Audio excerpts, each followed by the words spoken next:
હવે આપણે સમજીએ કે બાષ્પીભવન ઇવેપોરેશન એટલે શું. બાષ્પીભવન ઇવેપોરેશન એટલે શું? તો એ તો એકદમ સહેલું છે કે બાષ્પ બનવાની પ્રક્રિયા એને બાષ્પીભવન કહે છે. બાષ્પ બનવાની પ્રક્રિયા એને બાષ્પીભવન કહે છે. તો બાષ્પ કોનામાંથી બને? તો કે પ્રવાહીમાંથી પણ બની શકે, ઘનમાંથી પણ બની શકે, જેમાંથી બનવું એમાંથી બને. પણ સૂર્યની ગરમીથી પાણીની બાષ્પ વરાળ બનવાની પ્રક્રિયાને બાષ્પીભવન કહે છે. આ પ્રક્રિયાને બાષ્પીભવન કહે છે. તો જો સૂર્યની ગરમીથી પાણીની વરાળ બની ગયું તો આ જે ગરમી રહી એ એની અંદર છુપાઈ જશે ને, અને જ્યારે આ બાષ્પીભવન થશે પછી આ જે પાણીની વરાળનું શું બની જશે? ભેજ બની જશે. અને એટલે તો ભેજની અંદર લેટન્ટ હીટ, ગુપ્ત ઉષ્મા, સિક્રેટ એનર્જી છુપાયેલી હોય છે. બરાબર, બધા પોઈન્ટ એકબીજા હારે કનેક્ટ થાય છે કે નથી થતા? ઓકે, ચલો હવે આગળ એક પ્રશ્ન આપેલો છે, જોઈએ. જેમ જેમ તાપમાન વધતું જાય છે તેમ તેમ બાષ્પીભવનની ક્રિયા ખાલી જગ્યા થાય, ઝડપી બને કે ધીમી બને? વિચારીને કહો. જેમ જેમ તાપમાન વધતું જાય છે તેમ બાષ્પીભવનની ક્રિયા કેવી થાય? તાપમાન વધે, જેમ જેમ તાપમાન વધે તો બાષ્પીભવનની ક્રિયા ઝડપી બનશે. બરાબર, ઝડપી બનશે. અને તેથી હવામાં ખાલી જગ્યા, ભેજ ઉમેરાતો જશે.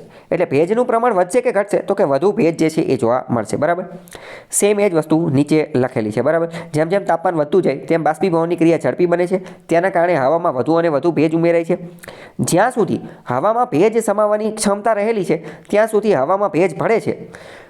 અને હવા, માની લો કે હવે હવાની કેપેસિટી ફૂલ થઈ ગઈ, કે હવે એમાં ભેજ રહી શકે એમ નથી, તો શું થશે? તો એ વાદળના માધ્યમથી કે અન્ય કોઈ પણ માધ્યમથી, ઝાકળ કે બીજા કોઈના માધ્યમથી એ ભેજ છૂટો પડી જશે.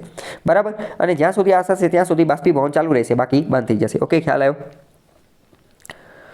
હવે વાત કરીએ કે બાષ્પીભવનની તીવ્રતાનો આધાર મુખ્યત્વે તાપમાન, હવાની શુષ્કતા અને પવનની ગતિ ઉપર રહેલો છે.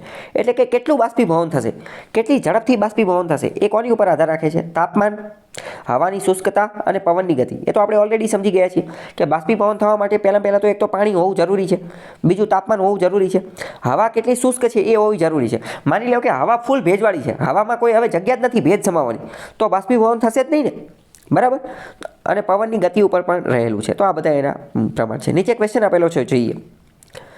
ગરમ અને સૂકી હવામાં ભેજ ધારણ કરવાની ક્ષમતા ખાલી જગ્યા હોય છે, વધારે હોય કે ઓછી હોય? ગરમ અને સૂકી હવા હોય તો એમાં ભેજ ધારણ કરવાની ક્ષમતા કેવી હોય? વધારે હોય. કેમ વધારે હોય? કારણ કે એમાં તો હવે કોઈ ભેજ છે જ નહીં, એમાં કોઈ પણ પ્રકારનો ભેજ છે નહીં, એટલે કે 0% ભેજ છે.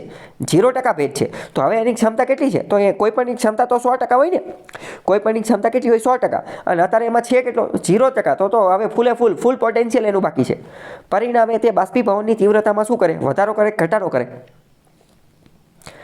પરિણામે તે બાષ્પીભવનની તીવ્રતામાં વધારો કરશે કે ઘટાડો કરશે? તો કે વધારો કરશે. કેમ? કારણ કે હવે આમાં ભેજ ગ્રહણ કરવાની ક્ષમતા તો અનલિમિટેડ છે, ઘણી બધી છે, ફૂલ પોટેન્શિયલથી કામ કરી શકશે, તો એ વધારો કરશે બાષ્પીભવનની. ઓકે, ખ્યાલ આવે છે આ બધા પોઈન્ટ? ચલો, એ જ વસ્તુ નીચે આપેલું છે. તો કે જળ ભંડારની ઉપલી સપાટી પર થઈને વાતા પવનો ભેજને સાથે લઈને આગળ વધે છે, આમ બાષ્પીભવનની તીવ્રતામાં વધારો થાય છે. શિયાળા કરતાં ઉનાળાની ઋતુમાં બાષ્પીભવન ખાલી જગ્યા હોય છે, ઓછું કે વધારે?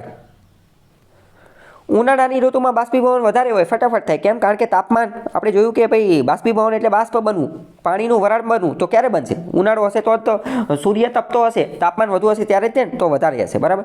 બીજું, વિષુવવૃત્તીય પ્રદેશમાં સૌથી વધુ કે સૌથી ઓછું બાષ્પીભવન થાય છે?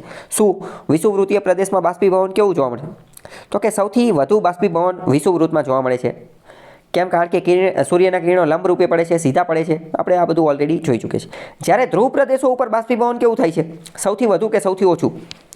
સૌથી ઓછું થાય છે. બરાબર. તો આ બધા પોઈન્ટ આપણે સમજી ગયા છીએ. એ જ વસ્તુને અહીંયા કનેક્ટ કરો. નીચે એ બધી વસ્તુ લખેલી છે. બરાબર.